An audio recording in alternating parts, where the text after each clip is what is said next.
Hey you, so on this video, best gold size to own, I'm going to go over just that. There's a range of gold coins that I've got down there. I'm not sure how it's working out with the lighting today. It's very tricky outside. So I'm just going to give my fors or against on various gold sizes that I would consider entry level, even to mega pro level. Not going to go too excessive for the massive 5 ounce plus sizes, and just focus on my thoughts and opinions on each size, and ultimately overall what I would consider the best gold size to own, all depending on who you are and what your budget or stack is. So starting straight down from the bottom up, I would get into the 1 gram, technically the lowest size here that I'm going to be showing. So we have these 1 gram Chinese pandas. Why I'm showing this is, to the best of my knowledge, since I've been stacking, when we're talking 1 gram, this was for me the best size to get into. It's been the most profitable for some, depending on who you are.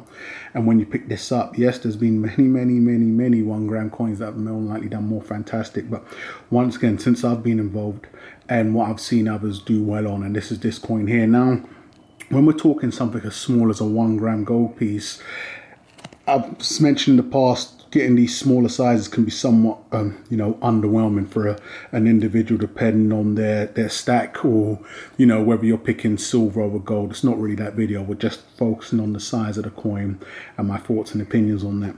I personally haven't owned nothing in this size, 1 gram. I believe I own a 0.5 grams, so it's half of that. I haven't owned nothing this size that has not been a collector coin. So have you seen, that was just the pandas there, and this here is the African Wildlife Elephant series. I wouldn't pick these sizes up personally if we was talking foundation. I know you can get, well, I don't know whether the Eagles or even Britannia's go this low, and I'll break into why in a moment, but I think these do offer opportunities. As you see, I hold and own them, but I would say they're better off picked up, or my game plan when I did pick these up were better off in collector coin format, whereas I had that to fall back on should it work out fantastically. I think these were the 2016 1 gram pandas. These were massive when they first took off. It was, of course, big stories behind them, whether there was going to be a limited run. Someone had purchased the entire stock, so they was running low. Very hard to get a hold of them. When they did land, you could have flipped these for double, triple. And I got these for a good price at the time. The dealer did pull a bit of a fast one. I ordered a lot more and I only got half of the order, and I was told if you don't like it, you don't need to pick them up. But as mentioned, I only went for the smaller sizes. You obviously pay a larger premium the lower the size you go, and it being a collector coin, you could pay somewhat of an even more larger premium. But at the time, gold was I'd say no, gold was pretty decent at the time, so I got these for, I believe the pandas I got for around £30 a piece, not knowing what that is now, what a gram of gold is going for. But I only saw the opportunity and was only interested because both of these were on a collector coin format. So something that's changing every year. If it works well, I should be able to flip it. It's going to gain in appreciation. That's what I want, especially if I'm paying an extra premium. And it did work out. It also helped that gold spot at the time was a lot cheaper than, especially when it is now. So I think I could comfortably sell these, and main thing here, to a dealer that also sells these.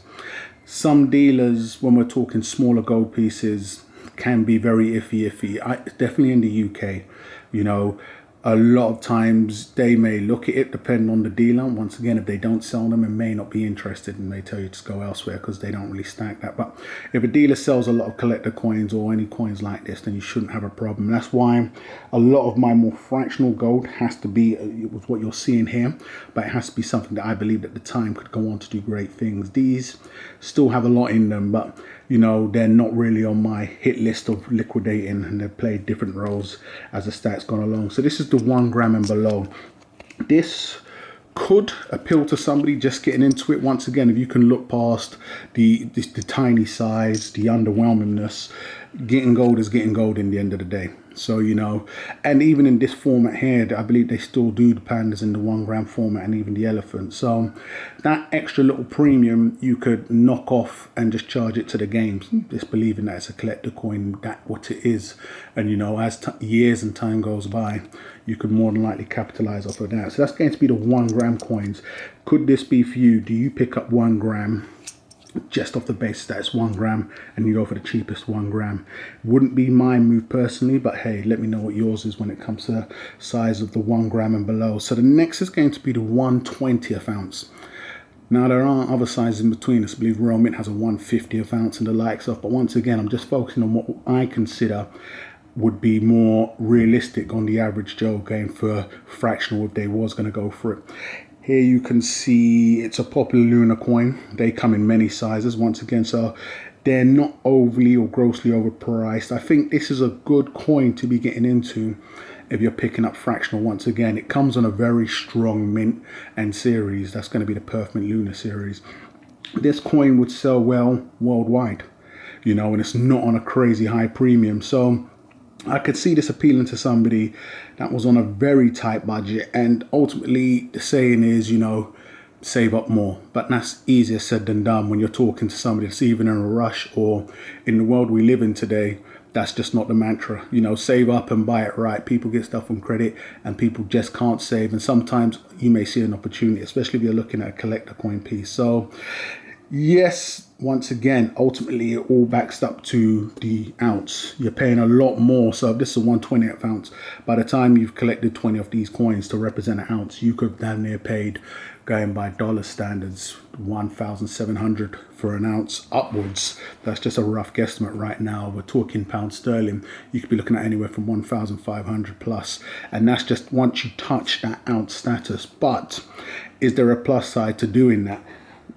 If it cannot be avoided and you just want to be able to stack, getting into, once again, something that's got a collector base behind it could help absorb the extra premiums paid. But you know, I don't think I could put this up for a trade with a dealer. I think this was picked up when I done a trade and I had some money left over and I just scraped a 1/20th ounce into the equation. But you know, if I was to put this up for sale, of course I'd get more than likely whatever spot is. So once again, picking this up when I did on a weaker spot price than today, I think I could easily break even. But I know a dealer would definitely take this because it's on a collector coin basis. But if your budget limits you to just picking up fractionals, I would say when you're paying that extra premium, really take into account that it could work better. A game plan or approach could be picking up something on a strong series. You get many coins that just pop off and flash in the pan series. That could be a double whammy loss to yourself. I don't want to name any out there. I've seen the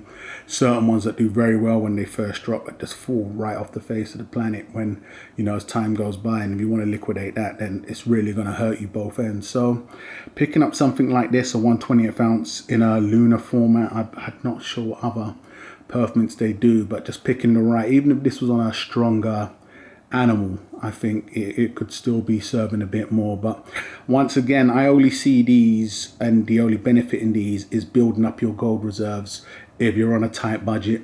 And for whatever reasons, everybody's got their own reasons why they can't, you know, instead stack the money monthly and then build up from there and go for something higher. Most definitely pick something up. But, you know, once again, building your gold up on something on a collector coin base can't be wrong. That's the 1/20th ounce there. Next, we'll get on to the 1/10th ounce. I'm showing a lot of collector coins here, but I'm just referring to mainly the sizes here. The 1/10th ounce is entry point for a lot because a lot of the collector coins may come out and they'll bring a 1/10th ounce out. So whether it's a carded version of a coin that they may have, or just, you know, a lot of dealers or mints may bring out certain gold coins and focus strongly on the 1/10th ounce because it is a popular size and a good entry point for many people to get involved in. And that's going to be the 1/10th ounce here. It could be the best option for somebody getting into stacking. Of course, it's not as high a premiums as the two I've just shown before, but you're still paying a larger premium when you're talking the 1/10th ounce.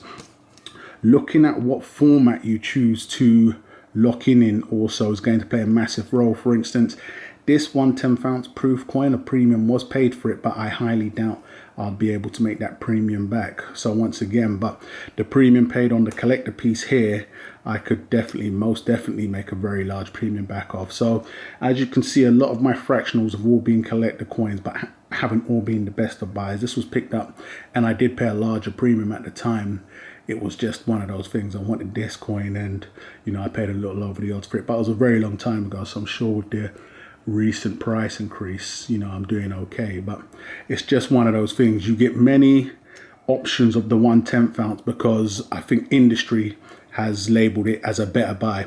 When certain mints brought out, I think it was the Queen's Beast coins, they was considering bringing out the 1/10. I believe we had the 1/4 ounce in the Queen's Beast gold, and I believe the 1 ounce.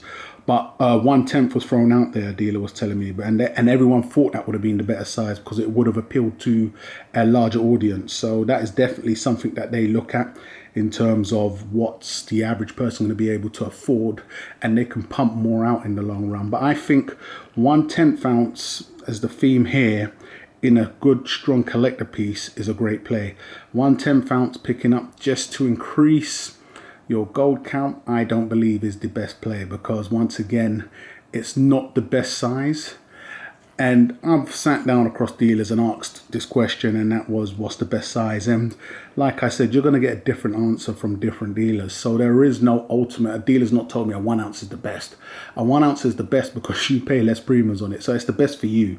I mean, if a dealer's willing to take your coin, it'll be at spot, worst case scenario for you, or they'll just take it and pay you whatever they're going to pay you. If you're paying that extra premium, you may not see that back. If you're going to be selling it on the secondary market, then you need to take fees and hassle and just everything taken on board with that into account. So I don't think 1/10 ounce is the ultimate best size if you're going to be picking up foundation bullion.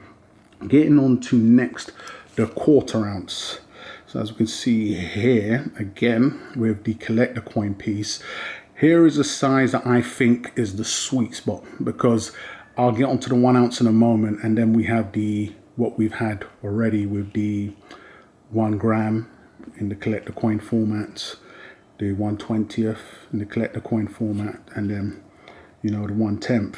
Now looking at the 1/4 ounce, it's a size that I think somebody getting in, when you're telling somebody, save up and then try acquire an ounce, I think if the next best benchmark for anybody getting into and just wants to pick first coin size up is the 1/4 ounce. From what I've seen, like I said, I've never had a size that's best, but from what I understand, a 1/4 ounce is more smiled upon than frowned upon. You get less huffing and puffing when we're talking a 1/4 ounce. If you're in Europe, UK, most definitely a sovereign. Yes, less gold, but more liquid. The dealer and his mum will take this coin. These move rapid, fast. This is the ultimate conundrum that many come across also. Is it a sovereign or a 1/4 ounce? You can have a 1/4 ounce normal standard Britannia coin here. If you're in the UK, most definitely a sovereign, but mix things up. Why I say this is the sweet spot is because if you're building your foundation, whether you like it or not, a lot of people see the smaller sizes as underwhelming. It's going to take 4 of these to give you an ounce. 4 1/4 ounces is a lot better than 10 1/10 ounces and 21, 25 and the likes of, and however many grams we're talking there. Also, I just think once you get into the 1/4 ounce, it's by mindset default from what I've seen, you're 4 ways away from an ounce. You're paying less premiums, of course, than on the others, but there is no a 1/4 ounce is 100% the definite. Once again, you'd have to speak with your dealer or whoever you would intend to sell this to as to what size they prefer. But if you was asking me the best overall size foundation wise and also collector coin wise, not to forget the Queen's Beast ultimately ended up going on their bullion range with the 1/4 ounce. I think it's the 1/4 ounce. It's the size that I see a lot of mints going with when they're picking a collector coin and just want to get the best spot. You'll always have your ounce, and then it's either going to be the 1/4 ounce or the 1/10 ounce. The 1/4 seems to edge just a little bit more forward. So I would say it's the sweet spot in foundation and even collector coins. For myself, I look into a lot of the 1/4 ounce. I think they are a good sweet size. Personal opinion here. Once again, if you think otherwise, please let me know in the comments. Of course, taking budget into account and premiums into account, we're going to get onto what could be the best. But like I mentioned, you always have the sovereign if you're in the UK or even Europe, even worldwide, because these are extremely liquid. That's the thing with them. Not to forget, everything here is liquid, but You know, a dealer could turn down anything, but I think with a sovereign, because it's just old English, then you know what you're getting. You know, you pay that little tad bit more. From there, we move on to the half ounce. Now, a half ounce, I've mentioned in other videos, is a size that I personally don't really own. I believe every size I've owned here, we're talking the sovereigns, I've owned in foundation a tube of them. Quarter ounces, I've owned tubes of them. 1/10 ounce, I've owned only in the collector coin form, and even on the 1 ounce I've owned tubes of these. When we're talking the half ounce, it would be the only size that I really own any gold in collector coin format, and that's been because it came in some form of a set that I'm involved in.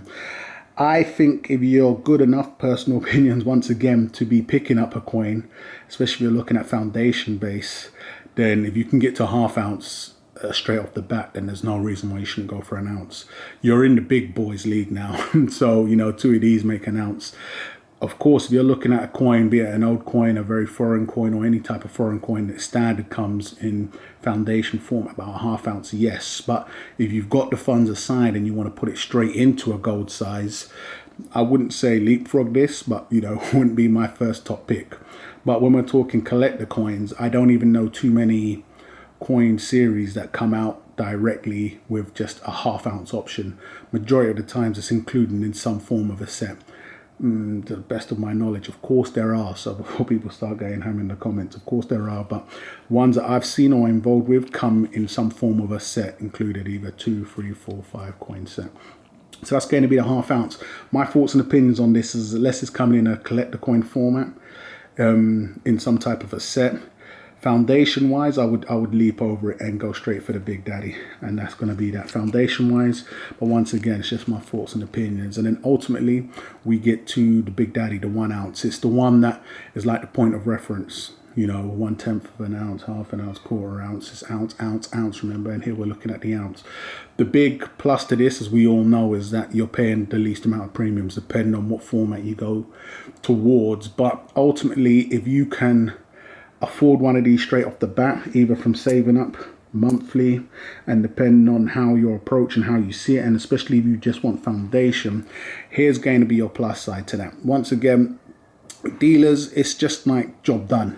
They shift more of these than anything else. Your average, you know, person that's into physicals, depending on how they intend to approach, whether it's long term or put their money into it, always go towards an ounce. It's always recommended from the dealer, and many people giving instructions, you know, you want an ounce of gold and build your way up from there. It's always an ounce, you know, it's just the safest form. It's like the industry standard. You're paying the lowest amount of premiums on it. Liquidating makes it simple, pure, easy. The big downside is that for many, it's just not obtainable. So, you know, it depended on how you look at it. From what I've seen, even from the beginning of the year, if you could have waited damn near 5 months and saved up enough to acquire an ounce, you would have been good. So if you can be acquiring 2 ounces a year, depending on how much you make, we've seen a big jump in gold spot, but not massive. So if you would have been able to acquire your first ounce, you know, first quarter of the year, and then your second ounce in the last part of the year, you'd be good. You know, total average, you'd be more than good. So if you're able to do that, if you have the patience, remember this is a long game also. Ultimately, it's going to be whatever your pocket and budget and habit allows you to acquire. But this is what you want to be aiming for in the end of the day. It's what I pick up now. What I mainly pick up, okay, moving forward, when I'm talking foundation, it's going to be ounce. It can be a standard Britannia or Queen Beast, whichever is going to be on the lowest premiums, closest to spot. And it's going to be a sovereign. You know, quarter ounces, I'm personally not going to be picking those up, whether it's in the Britannia form or any other form. It will be sovereigns and normal standard gold Britannias. And then from there, I liquidate if I want to buy into some type of collector coin set, or just, you know, whether an opportunity's popped up or a flip. So these are my go-to sizes because I'm able to, you know. But if I wasn't able to, I would say the quarter ounce, personal opinion, gives you the best of both worlds. You know, if you want to be purchasing more frequent than twice a year when you're talking gold, save up, no matter how many months that could take you. Everyone's budget's different. If it's taking you 2 to 3 months and then locking on one of these, or if you can do that and locking on one of these, by all means do. But ultimately, this is what I believe the ultimate setup in gold is, and sizes, should I say. You know, the most political correct answer is purchase whatever your pocket allows you to and whatever you can. But I see all as having the negatives, which ultimately is you're paying more premiums over the big 1 ounce, and then the positives. Main positive here is, as you can see for myself, my own personal approach to this was when I went fractional, I went with a collector coin format because I wanted to be able to know that. And it wasn't really playing on my mind at the time. You know, you're paying that extra premium, but you can even look at that premium and think, with all the other junk I pay extra for in life on my day-to-day basis, I mean, cost of food or whatever, it doesn't really matter. You know, if you are confident that, you know, whichever currency you're in is going to tank and metals are going to shoot, you'll claim that back if you're going long. If you don't know, or if you're putting your immediate savings where you may need to reach out to them should something go wrong, then you might want to strongly look towards more larger sizes, because when you liquidate, you know, it'll be less painful, most definitely. I mean, the spread on gold is fantastic. You know, you get 2% below spot price, and you're not paying too much depending on which format you pick up. But let me know your thoughts and opinions, guys. What gold size do you think is best, and for who or for you? So go ahead and leave your thoughts and opinions in the comments. Go ahead and subscribe if you haven't done so already, and I'll catch you guys on the rebound.